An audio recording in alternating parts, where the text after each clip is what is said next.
sa kabuuan po ng mga core leaders ng Santo Tomas, ako po ulit ang napa-assign this week para po mag-share ng salita po ni God. At ako po si Kim, isa rin po sa mga manggagawa dito po sa Santo Tomas. Ano po? And welcome po sa ating pong 4th week ng ating pong Sunday service. And I pray samahan po tayo ni God as we study His Word this morning. Amen? So, for this month of October po, sabi nga ng ating presider, tayo po yung nag-aaral about the theme of compromise. Ano po? And first week pa lang po ng October, tinuruan na po tayo ano po ba ang ibig sabihin ng salitang compromise. At nagkaroon po tayo ng pangunawa na it is a result of such being settle lang, andun nga lang sa gitna. No? You're in the middle, you're intermediate between different things. No? Magkasalungat na bahagay pero andun ka lang sa gitna.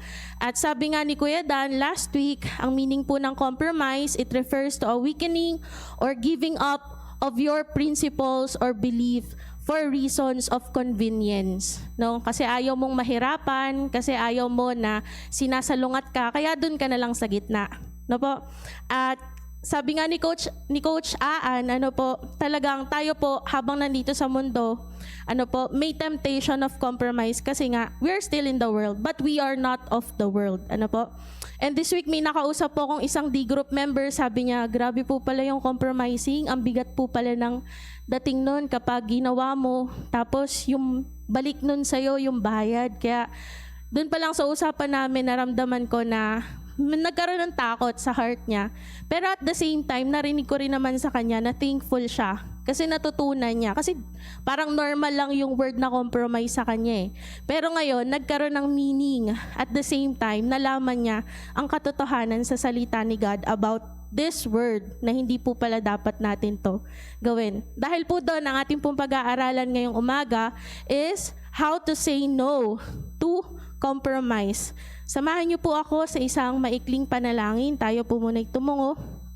Papurihan po natin si God. Sige po, tayo po ay magpasalamat sa Kanya. Come on, let us worship Him. Aming Ama na nasa langit, pasasalamat, pagpupuri, pagdakila sa iyong pangalan sapagkat Lord, Ikaw ang aming Diyos na buhay. Ikaw po ang Diyos na aming sinasamba sa lugar na ito sapagkat Ikaw po ay dakila. Ikaw po ay makapangyarihan.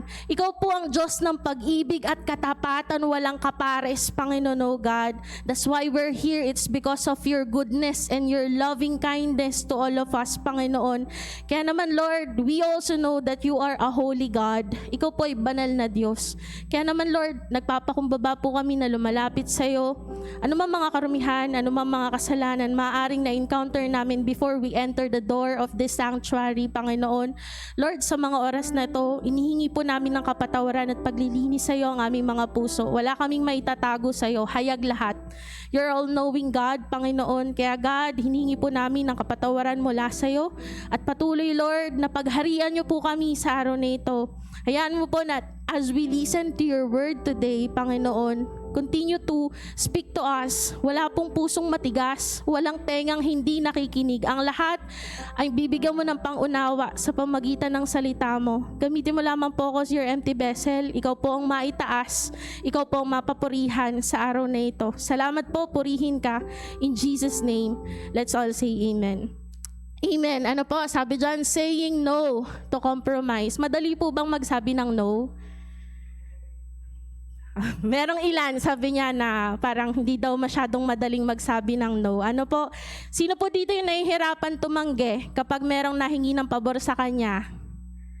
Okay, may ilan na kagaya ko. Ano po, kasi po minsan tayo po inaabot ng hiya, ano po, kaya yes tayo. Ano po, at sabi nga po ni Coach dun sa first week, we need to conquer yung compromising kasi we are in a warfare. Ano po? At yung pong warfare, ibig sabihin po, meron pong labanan. Ano po? Dito sa mundo. At ito pong warfare na to, dalawang panig to na magkasalungat yung goal.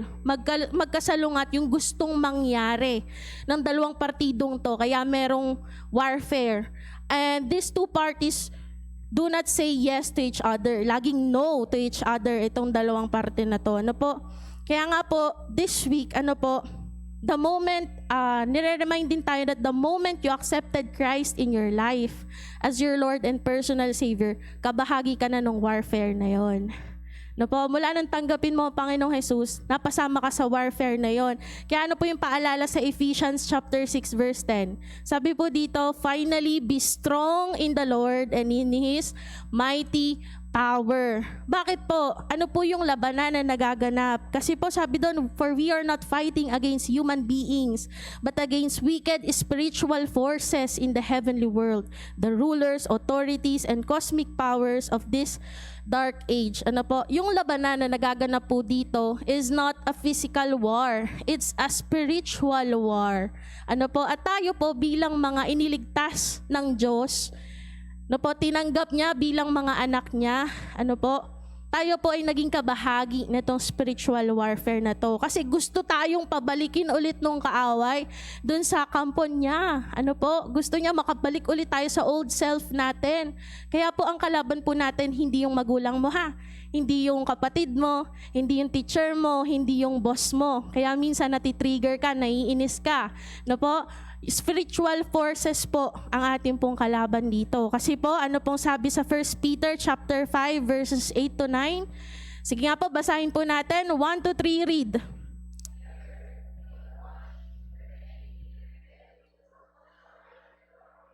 Looking for someone to devour, be firm in your faith and resist him, because you know that other believers in all the world are going through the same kind of suffering. Sino po ang kalaban natin?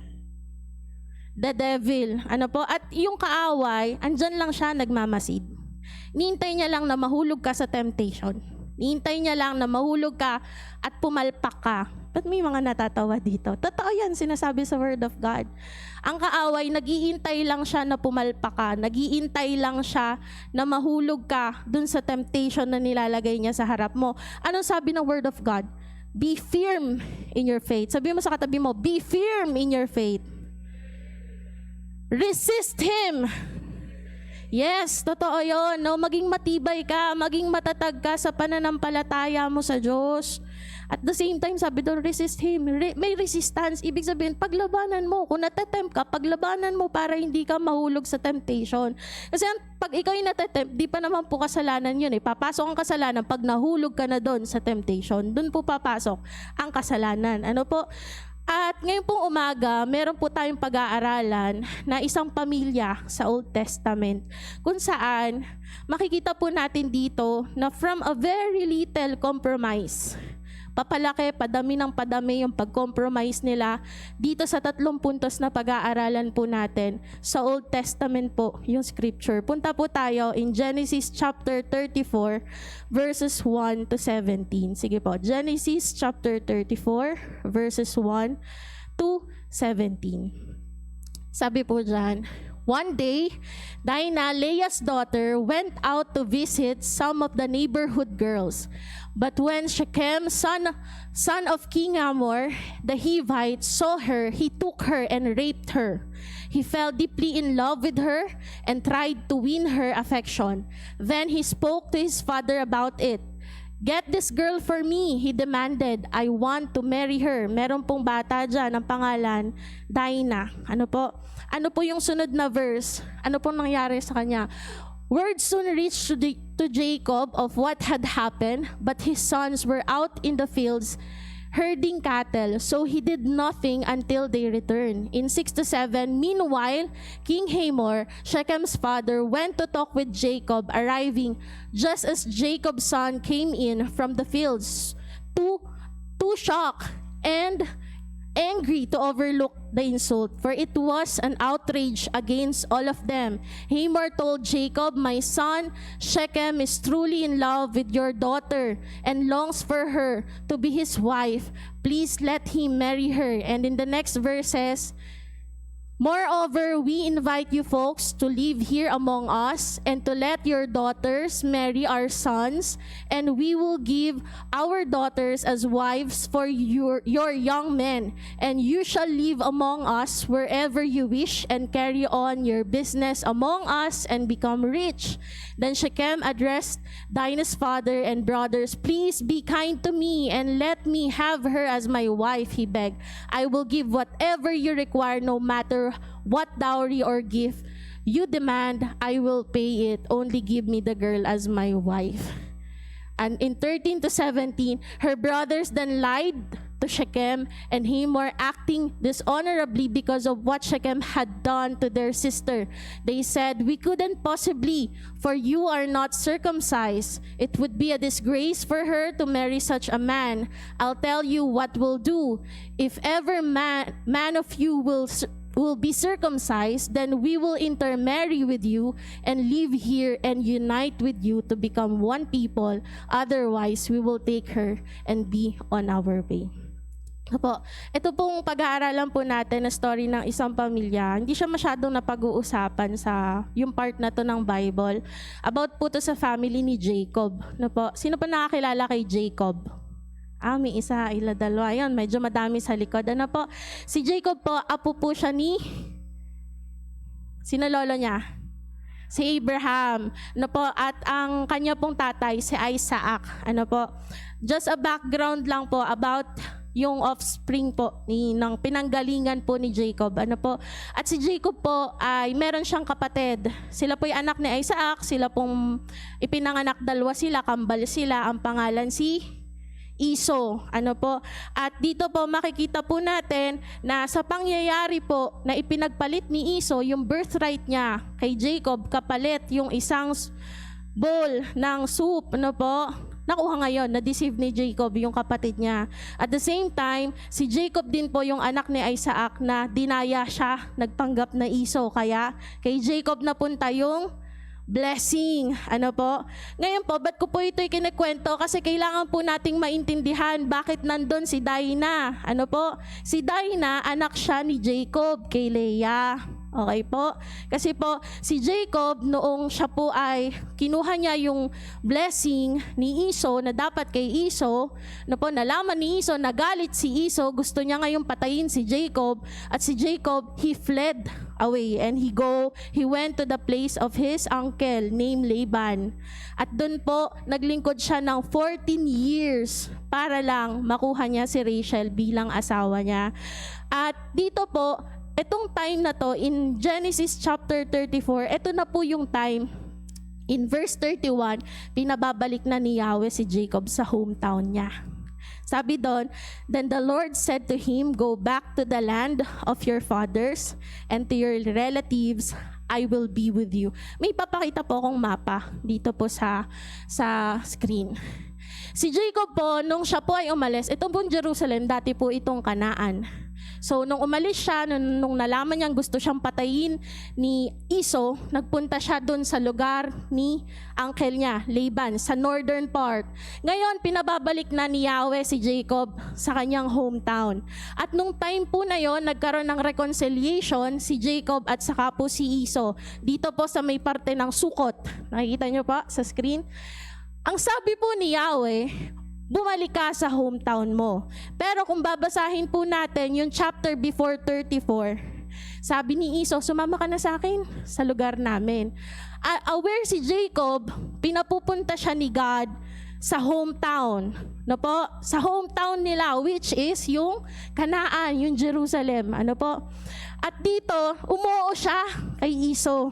Sige, susunod na lang kami. Pagod kasi kami, hindi namin kayang sumabay sa iyo. Nauna na ngayon si Esau. At saan si Esau? Dito po, sa ilalim, sa south, sa land of Edom. Aware si Jacob, doon naman ang punta niya sa Jerusalem. Ba't siya umuo? Napupunta siya doon sa Edom. Number one na compromise na ginawa ni Jacob. Nagsinungaling na naman siya sa kapatid niya. No po, maliit lang po yun na bagay. Pagkatapos, nung conversation nila yan na yun, imbis na sumunod siya sa command ni God na magdiretso ng Jerusalem, abay tumambay pa dito sa Shechem. At dito sa Shechem, dito po naganap yung raping incident sa anak niya na si Dinah. Ito pong chapter 34. In verse 1, how to say no to compromise. Point number 1, say no to what you are not. Stand firm in your identity. Bakit po natin maipapasok yon in this situation? In Genesis chapter 34 verses 1 and 2, sabi po dito, now Dinah, the daughter Leah had born to Jacob, went out to visit the women of the land.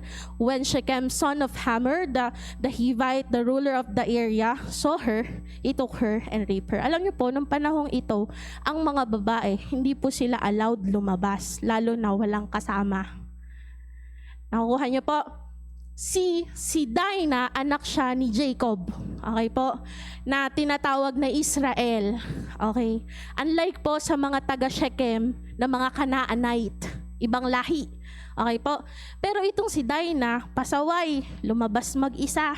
She went out to visit the women of the land. No, siguro maghahanap siya doon ng mga kumars niya, ng mga kaibigan niya, no? Pero bawal po kasing lumabas ang mga babae that time, lalo na mag-isa. Anong nangyari? Someone raped her. At yung pong nang-rape sa kanya ay si Shechem, a chief of Shechem region, a Hivite city. Ano po? She got raped by Shechem. So, maliit na compromise, padagdag ng padagdag, dahil sabi nga ni Kuya Dan last week, ang nagiging cause ng compromise is what? Number 1 is, hindi niya natanda, disobedience, di ba? Hindi pagsunod. O dito, di ba po, hindi pagsunod yung ginawa ni Dinah. What happened? Meron agad balik. Ano po? At nung panahong ito, sobra-sobra pong pinahahalagahan ang purity ng mga kababaihan. Ang naging effect nito kay Dinah, mahihirapan na siyang makapag-asawa ngayon because of the situation. Ano po? She was defiled, she was raped. Ano po? At dito makikita po natin yung katatayuan na kapag ikaw tinatry mo na tumambay sa mundo, tinatry mo, no, na i-compromise yung identity mo sa mundo, may danger. Ang danger dito kay Dinah si Shechem na nakita siya ni Shechem, no? Siguro nabighani siya, maganda siguro tong si Dinah, ni-rape niya. No po? Kaya tayo po bilang mga Kristiyano, ang identity po natin, we identify ourselves as believer, as anak ng Diyos. Ano po? May identity ka. Ano po? Sabi mo sa katabi mo, you have identity in Christ. Parang ayaw niya sabihin. Ayan, okay. Kaya dito makikita po natin na dapat marunong tayong mag-ingat at hindi natin iniintindi. 'Di ba? Dapat hindi natin iniintindi kung ano yung takbo ng mundo. Ang intindihin po natin yung identity mo as a Christian. Malaki ang danger na paparating sa'yo kapag tumambay ka sa mundo. Kapag lagi ka na lang, alam mo yun, tinatry mo i-fit yung sarili mo sa mundo. Gusto mo maging komportable sa mundo. Ano? At dito sinasabi po sa atin, 'di ba? Kasi yung identity ni Dinah, she's Jacob's daughter. She's the daughter of Israel. That's her identity. Ano po? And they cannot intermarry with hindi nila kalahi. Ano po? And here, Dinah forgot who she was. Nalimutan niya na hindi pala ako dapat lumabas ng bahay mag-isa. Hindi pala ako dapat sumuway sa ganun. Ano? Kaya dito, dun sa maliit na pag-compromise niya, malaki po yung naging impact sa kanya. Ano po? Kasi sabi dito, from that moment that we accepted Christ in our lives, you become a child of God and you supposedly to be set apart in this world. That's your identity. Hindi ka sa mundo. Pakisabi po sa katabi mo, hindi ka sa mundo. Kaya kung ang mundo, nakikita mo, puro na lang, pag scroll mo ng social media, meron doon, tatalikod, magsasayaw, make me na, o natatawa yung mga kabataan, ano? Kung normal yun sa mundo, ikaw as anak ng Diyos, sa tingin mo, pag nakita ni God na ginagawa mo yun, matutuwa siya? Kaya please, mga kabataan, ano pong sabi sa word ni God? For whatever is true, whatever is honorable, whatever is just, whatever is pure, whatever is lovely, whatever is commendable, if there is any virtue, if there is anything worthy of praise, dwell on these things. Doon ka magdwell sa mga bagay na honorable, mga bagay na pure, mga bagay na commendable, ano po? At yun po yung sinasabi sa Philippians 4:8, mga salita ng Diyos. At tikim, ang kay Jay mo naman yun nga yung trend Yun nga yung trend, yun yung mundo. Pero hindi ikaw yung taga-mundo. I mean, hindi. Yun yung identity mo. Tinanggal ka na ni God from darkness into lightness. Ang identity po natin is found in Christ. Ano po? Kaya kung ang mundo normal lang sa kanila, bata-bata mo pa, pinag-aaral ka ng magulang mo, yung magulang mo kandahuba, pagtatrabaho, kahit napagod, hindi mo nga mabigyan ng katingko para ipahid sa likod niya. Tapos ikaw, andun ka sa mall, nakikipag-holding hands while walking, ano. Kung ang mundo ganoon, ikaw as Christian, yan na naman si Ate Kim, kami na naman yung nakita. Ikaw as Christian, ikaw bilang anak ng Diyos, tayuan mo yung identity mo in Christ. Tayuan mo yung identity mo sa Panginoon. O sige, lipat ako, mga young adult naman. Ito na, no? Natatawa si tita. Ayan, kung ang ilan, 'di ba? Okay lang sa kanila, OT, sige, overtime. At least merong bayad kapag nag-overtime. Pati Sabado ko, sige na, pati Linggo ko para malaki naman yung cut-off ko, this cut-off. Yung linggo ibibigay mo sa pagtatrabaho mo, ang identity mo nasa Panginoon. Alam mo na yung isang araw na yun na lang, yung hinihingi ng Panginoon sa'yo. Nakukuha po natin. Ako po ay nag-i-example lang ng mga practical, pang-araw-araw na nangyayari po sa atin, sa paligid po natin. Ano po? Ito po, sinasabi ng salita ni God in 1 Peter chapter 2 verse 9. Kasi ito lang naman yung pagbabasihan po natin, salita po ng Diyos. Basahin po natin. 1 to 3, read. But you are not like that, for you are a chosen people, you are a royal priest, a holy nation, God's very own possession. As a result, you can show others the goodness of God, for He called you out of the darkness to His wonderful light. Ito po ikaw. Ito ka. You are God's chosen people, His holy nation, a royal priest. Sabihin, tagapaglingkod niya. Naglilingkod ka ba sa Kanya? Sabi diyan, you are God's very own possession. No? Tayo ay sa Kanya. At ano po yung identity natin? Paano ka ma-identify bilang anak niya? As a result, you can show others the goodness of God. Doon po ba, sa nakikita natin sa mundo, makikita po ba natin ang goodness of God doon?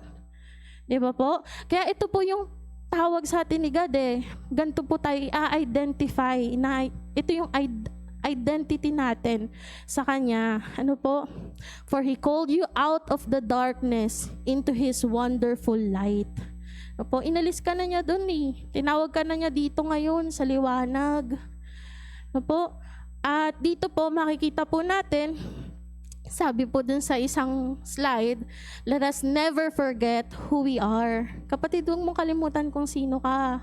Na anak ka ng Diyos, na niligtas ka niya, na pinatawad ka niya, at binibigyan ka niya ng bagong buhay. Ano po? We are God's children. We are to be set apart. Ano po? From the world. We are in the world, but we are to be kept from the world. Yan po yung sinasabi ni Coach Aan 2 weeks ago. Ano po? We are still in the world, but we are set apart in this world. Ano po? Hindi tayo of the world. Ano po? Kaya sabi doon, we are to be where God wants us to be. Doon ka sumunod sa gustong ipagawa sa'yo ni God. No? We are to be where God wants us to be. Don't just go where you just want to go. No? Wag mo lang gawin kung ano yung gusto mo lang. Sino dito tinanggap si Christ as Savior? Taas kamay. Lahat tayo tinanggap natin. Parang yung iba dito, Tita Edith, madami-dami po kayong sharean mamaya. Halos yung kalahati dito hindi nagtaas na. Sige, papakitaas po kamay. Sino po dito tinanggap si Christ as Savior, tagapagligtas niya? Amen, amen, madami. How about you accepted Christ as Lord as well? Umunti. Umunti. Okay, if we say, madami po talaga kayong shasharan mamaya. If we say that we accepted Christ as our Lord, ibig sabihin Panginoon, ibig sabihin sinong masusunod? Si Lord. 'Di ba? So dito po makikita po natin, don't just go where you just want to go. Ano po? Meron tayong Panginoon. Ano po? Meron tayong Diyos. Huwag po nating kakalimutan 'yun. Huwag po nating kakalimutan na siya yung hari sa mga puso natin. Kaya ikaw, wag mong ipagpalit yung panandaliang saya dun sa identity mo sa Panginoon. Amen? Amen. Number 2 po, how to say no sa compromise. Number 2 po is say no to what? To being inactive. Stand in your calling. Sabi mo nga, calling.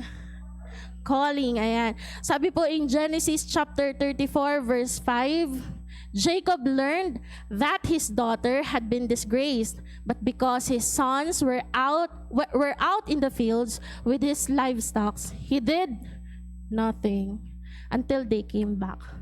Parang, di ba? Ikaw nalaman mo yung anak mo na rape. Anong gagawin mo? Di ba siguro yung reaction natin talagang maiinis tayo, magagalit tayo. But here Jacob did nothing. Nintayin niya yung anak niya, yung mga anak niya na bumalik. No po? Ano pong lesson po dito? Makikita po natin, marirealize po natin na kung tayo po, we do nothing, nakikita mo yung nangyayari sa paligid, may mali na. We do nothing, you're compromising na. Dito, Jacob compromised on that situation. Ano po? At dito po, makikita po natin, as a leader of the family, ang calling ni Jacob, he is the head of the family, right? Di ba po? Siya po yung father ni Dinah. Ano po? Dito po, in times of crisis, that's the time dapat that we rise up. Okay po? Father, mga tatay, ano po? Wag po nating ibigay yung calling natin sa mga anak natin. No po, yung pong dapat ginagawa ng isang leader sa family, wag po nating ibigay sa mga anak. Ano po, kayo po ang tinawag ng Diyos to become the head of the family. Ano po, at dito po, sabi dyan, wag po tayong maging kagaya ni Jacob who kept silent and waited for his sons to came back. What happened next in verse 7?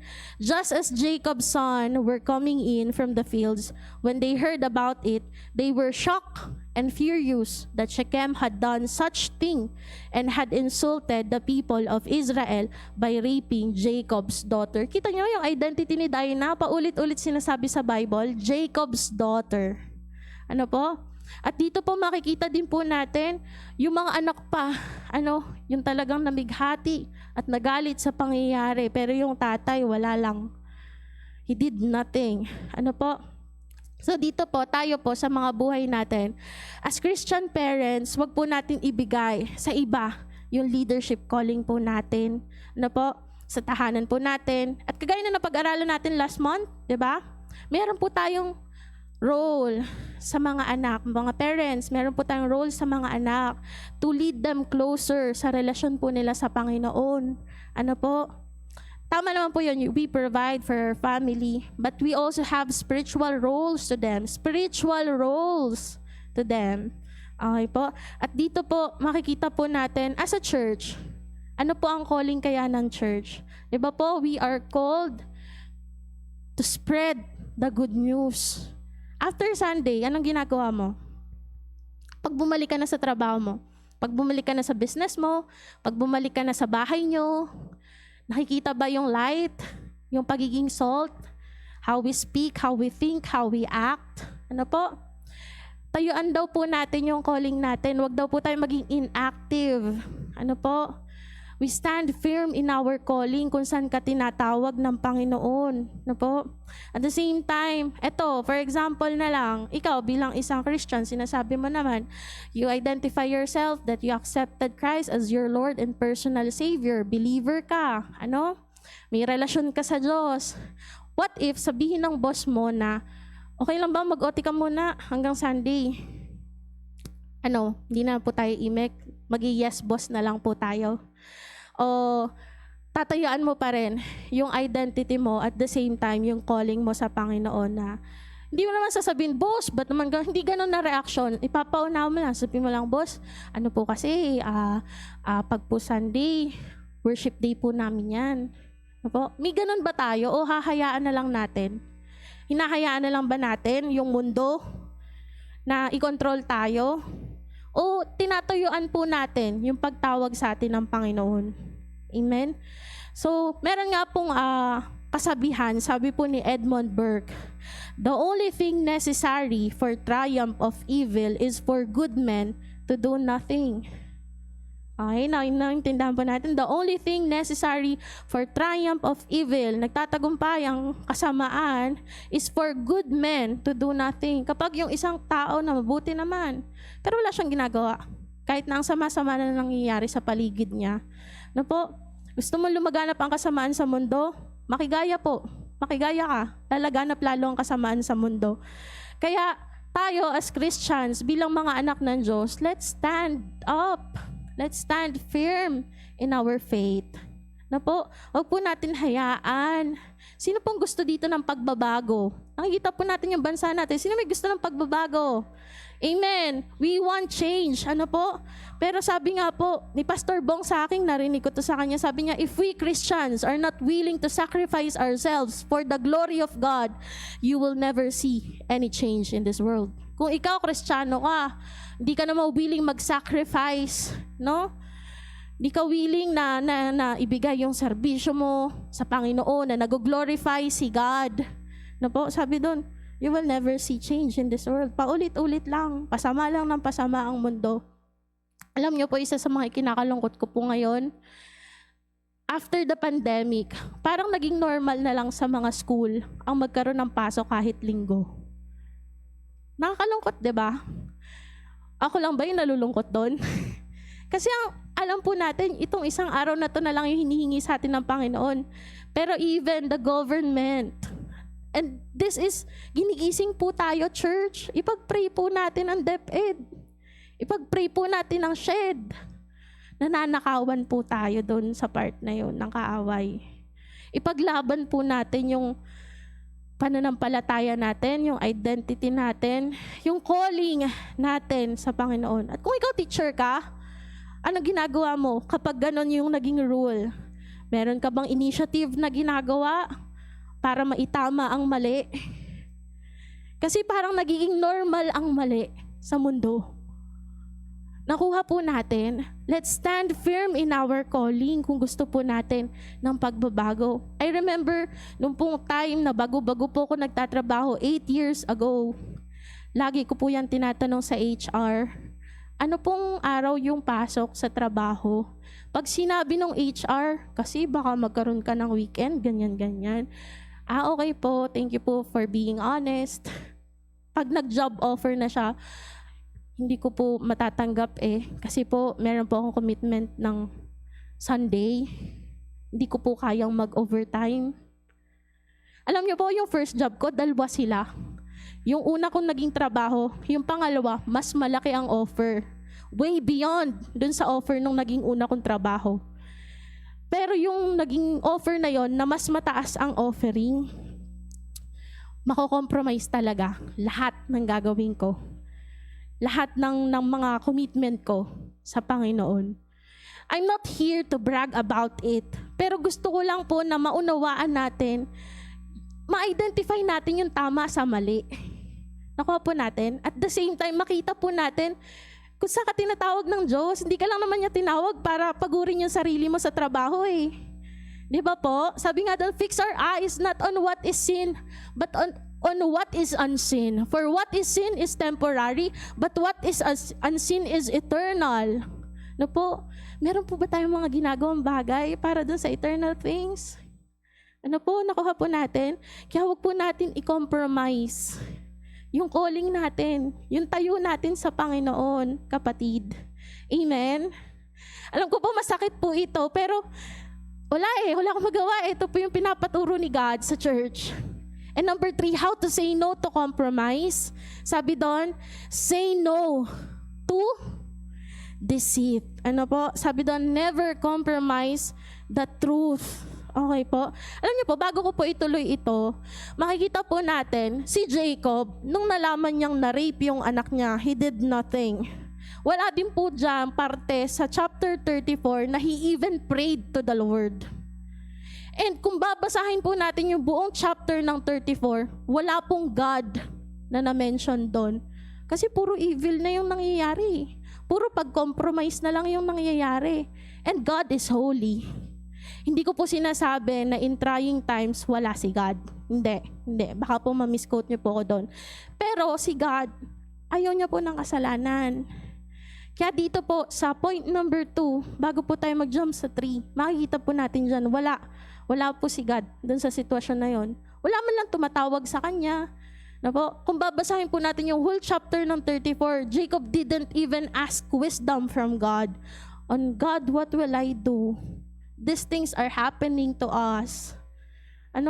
So, kaya dito makikita po natin na we really need to say no to being inactive at the same time. We need to stand firm in our calling. Number 3, say no to deceit, never compromise the truth. Sabi po in verses 8 to 10, sabi po, pakibasa po para hindi po tayo antukin. 1 to 3, read. Hamor said to him, my son Shechem had fallen in love with your daughter. Please let him marry her. Let us make an agreement that there will be intermarriage between our people and yours. Then you may stay here in our country with us. You may live anywhere you wish, trade freely, and own property. Then Shechem said to Dinah's father and brothers, do me this favor and I will give you whatever you want. Okay po. So dito po, alam niyo po nagkaroon ng negotiation. Nakikipag-negotiate yung tatay po ni Shechem nung nang rape. Kasi si Shechem, after niyang ma-rape si Dinah, na-attach na siya kay Dinah. Kaya dito po makikita natin na seryosong bagay yung ginawa ni Shechem. At dito, nagmamakaawa sila sa senaryo na yan, na mapakasalan ni Shechem si Dinah. Pero paano po nagkaroon ng deceit, ng pandaraya sa sitwasyon na to? At kailangang tayuan ni Jacob ng family niya ang katotohanan. Una po muna sabi, yung deceit is an action or practice of deceiving someone. Nandadaya ka ng isang tao by concealing or misrepresenting the truth. Okay? It's like taking advantage of the situation of a person. Sounds familiar? Jacob, he deceived his father. He deceived his brother. Ayan, yung mga anak niya. In the next following verse, makikita po natin na meron din pong deceit na ginagawa yung mga anak niya. In Genesis chapter 34, verses 13 to 16, ano po yung naging pandaraya ng mga anak niya? Because Shechem had disgraced their sister Dinah, Jacob's sons answered Shechem and his father Hamor in a deceitful way. Okay? They said to him, we cannot let our sister marry a man who is not circumcised. Kasi sa kanila pong lahi, talagang sinicircumcised ang mga kalalakihan. At yun po ang utos ni Yahweh mula pa kay Abraham. At sabi doon, they said to him, we cannot let our sister marry a man who is not circumcised. That would be a disgrace for us. We can agree only on one condition, that you become like us by circumcising all your males. Then we will agree to intermarriage. We will settle among you and become one people with you. Alam niyo po yung pag-intermarriage ng lahi ni Jacob sa lahi ng mga Canaanites, napaka-big deal po nun kay God. Alam niyo po bakit? Ito po yung truth.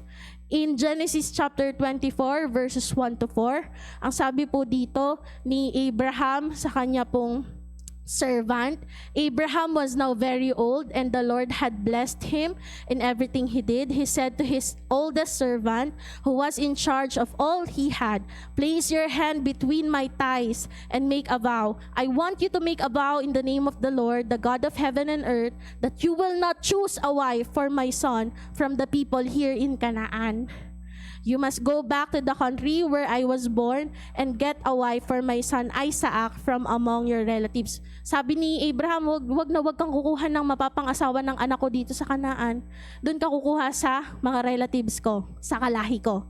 At nagpatuloy yon sa generation ni Isaac. In Genesis chapter 28 verses 1 and 2, Isaac called Jacob, greeted him and told him, "Don't marry a Canaanite. Huwag kang mag-aasawa ng hindi nating kalahi. Go instead to Mesopotamia, to the home of your grandfather Bethuel, and marry one of the young women there, one of your uncle's Laban's daughter." Nangyari naman to Sumunod yung servant na pang-asawa ni Isaac, kalahi nila. Si Jacob, ganun din, na pang-asawa, kalahi nila. Tapos ito, papayag sila na hindi nila kalahi yung mapapang-asawa nung kapatid nila. Diba? You're trying to conceal deceit, a lie, diba? Na hindi, parang gusto mo pang ipakita na maganda yung gagawin mo. Sige, magpa-circumcise muna kayo. Parang ganito yan may naliligaw sa'yo, unbeliever. Sige, maborn again ka muna. Diba? Parang ganun You're compromising the truth. Okay naman po na tayo po yung mag-invite talaga ng mga tao kasi kailangan naman po talaga nilang marinig ang truth. But wag po nating haluan ng ibang motibo. Wag po nating haluan ng ibang motibo yung paggawa natin ng bagay na pinapagawa sa atin ni God. At dito yung mga anak ni Jacob, ganun sila. Magpa-circumcise muna kayo. Pati yung mga men, yung mga kalalakihan sa inyo, papayag kami pag ginawa niyo yun. Makikipag-intermarry kami sa inyo. So dito, sabi, don't compromise the truth. Ang linaw, sinabi na Abraham's offspring are expected not to intermarry with hindi naman nila kalahi. Alam niyo po, ito pong compromise na ginagawa po ni Jacob sa family nila, sa story. Ito rin po ang ginagawang way ng kaaway to destroy kung saan magmumula ang lahi ng tagapagligtas. Kasi alam ni Satan from the offspring ni Abraham, many nations will rise up, including the Messiah. Kaya he's trying to destroy it dito sa pangyayaring to. At dito makikita po natin na hindi po natin kailangan magsinungaling just to look good. Kagaya po ng mga anak po ni Jacob, at the same time to compromise the truth. Kasi kung makikita po natin, fast forward, alam niyo po, sumunod naman yung mag-ama, si Hamor at saka si Shechem. Kasi si Shechem, attached na siya dun sa na-rape niya, si Dinah. Nagpatuli sila, pati yung mga kalalakihan sa Kanaan.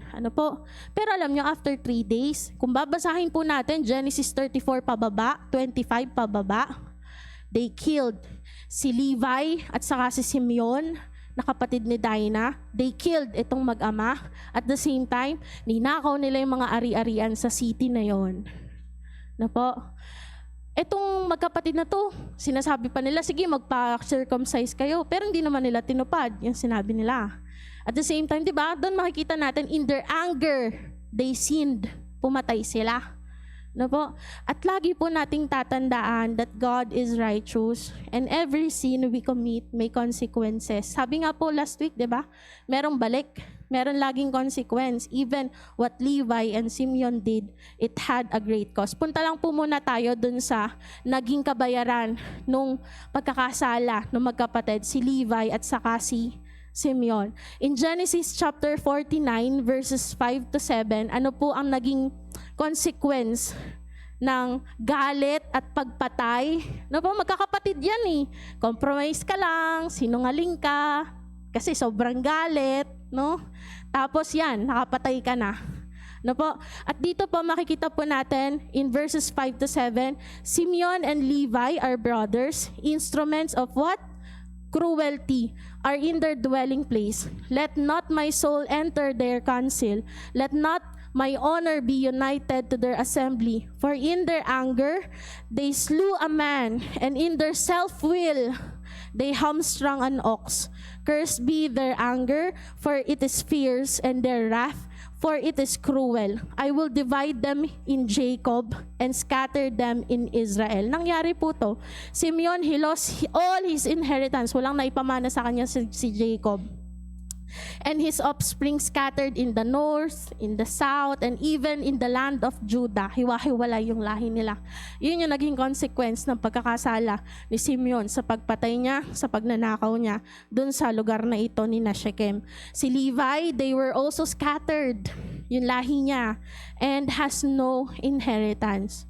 Pero buti na lang, ang pinagkaiba nitong dalawang to, si Levi, ay naglingkod sa Diyos. Bumawi siya. Kaya ang naging inheritance nila mismo, si God, si Yahweh. Wala silang ari-arian, kundi sila ay naglilingkod sa templo ng banal na Diyos. Ano po? May bawi si Levi. Kaya lang si Simeon wala eh. Hindi talaga eh. Talagang pinanindigan na yung kasalanan. Ayun, scattered among the nations. Wala pang napamana. Walang inheritance. Ano po? At dito po ako magtatapos. Ano po? Lahat po tayo, ano po, for some reason, sa mga buhay po natin, meron po tayong mga issues sa mga personal life natin, ano po, na nagiging hadlang sa pagsunod po natin sa Diyos. Kaya nakakapag-commit po tayo nakakapag-compromise tayo. Ano po? Minsan nako-compromise natin yung identity natin bilang believer. Ano po? Minsan nako-compromise po natin even our calling. No? Lord, busy ako eh. Saka na muna ako magsaserve kasi busy ako. Diba? Example lang yun. Diba po? Lord, di ko muna gagawin yan kasi kailangan ko talagang gawin to, deadline to. For some reasons, may mga ganong instances sa buhay po natin. For some reasons, nagagawa mo isang bagay kasi masaya ka naman talagang gawin yon. Kaya lang nalilimutan mo, anak ka ni God.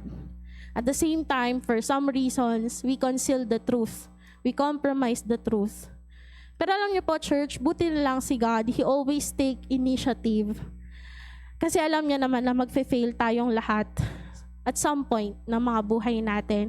Ano pong sabi sa Genesis chapter 35? Ayan, the next chapter, nandyan na si God. In the next chapter, verses 1 to 5, God said to Jacob, "Go to Bethel at once and live there. Build an altar there to me, the God who appeared to you when you were running away from your brother Esau." So Jacob said to his family and all who were with him, Get rid of the foreign gods that you have. Purify yourselves and put on clean clothes.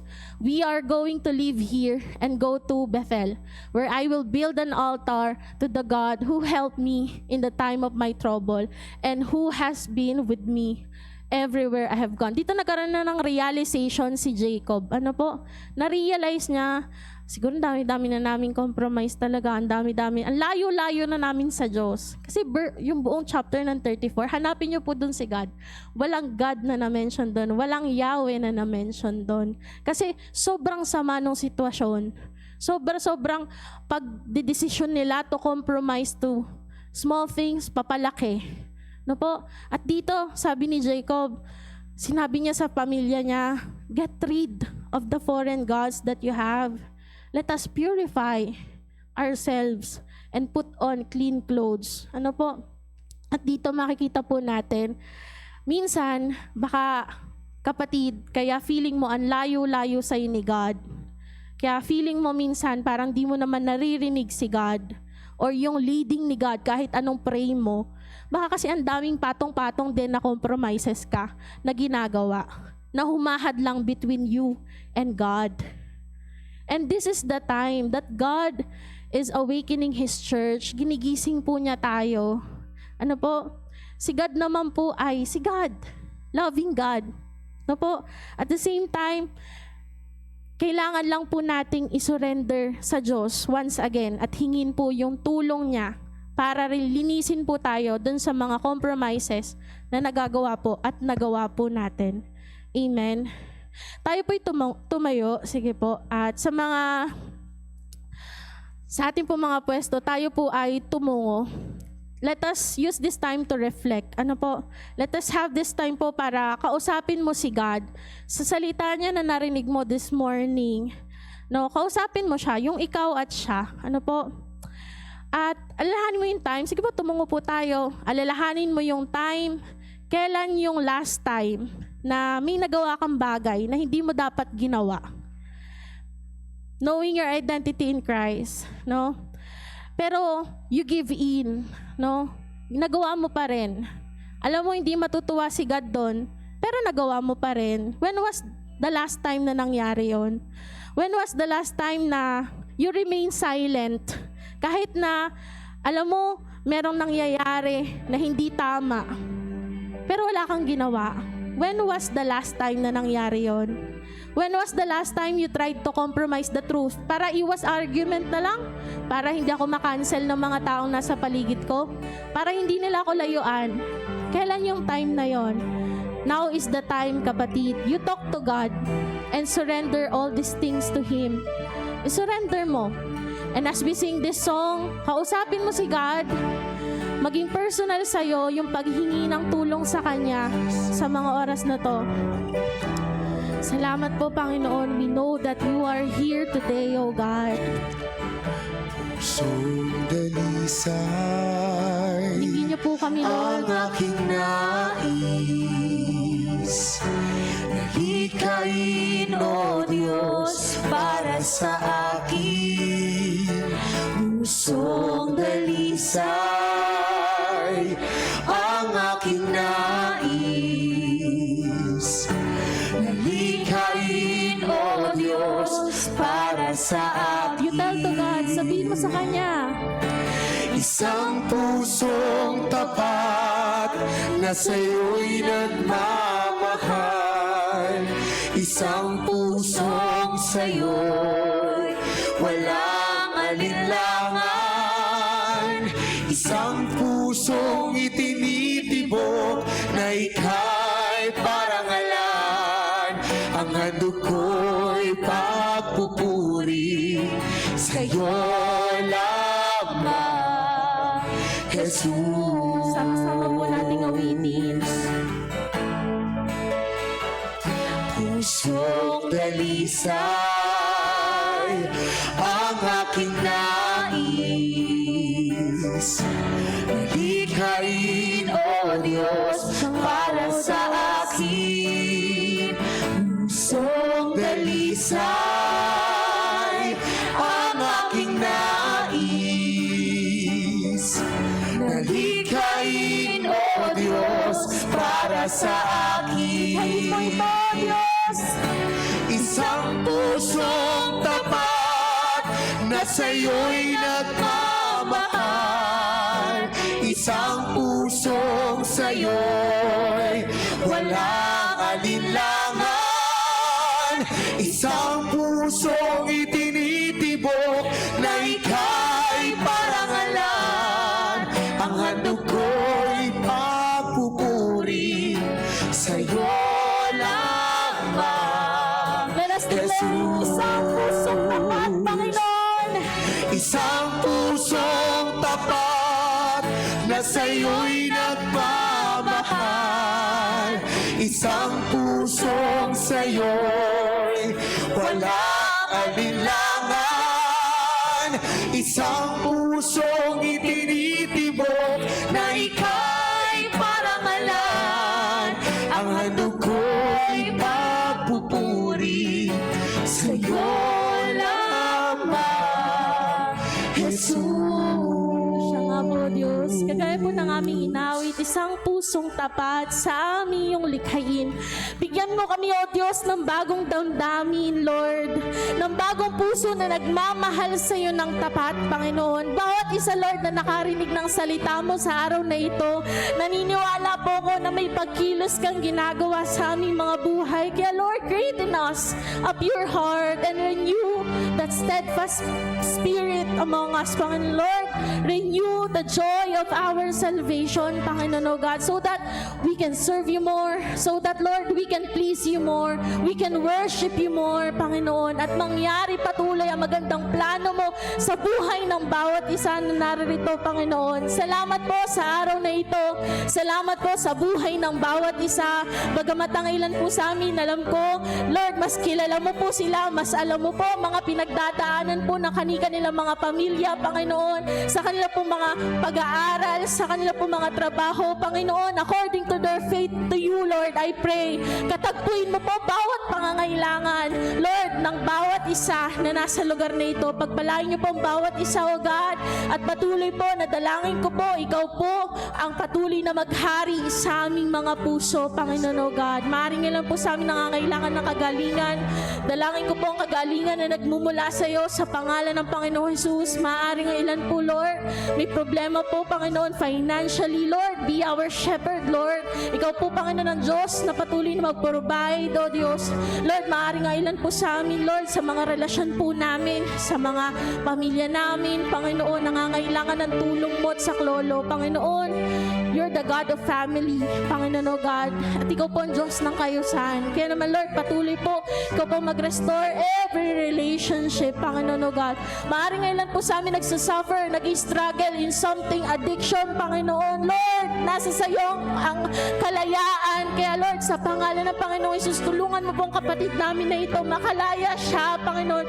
Because in you there is freedom, Panginoon, O God. Salamat po, Panginoon, sa buong maghapon, patuloy mo po kaming samahan at baunin po ng bawat isa ang kagalakan na nagmumula sa iyo. Salamat po, lahat ng papuri, lahat ng pasasalamat, lahat ng pagdakila ay sa iyo po namin itinataas sa makapangyarihang pangalan ng iyong anak na aming Panginoong Jesus. Tayo pong lahat ay magsabi ng Amen, Amen. Palakpakan po natin si God.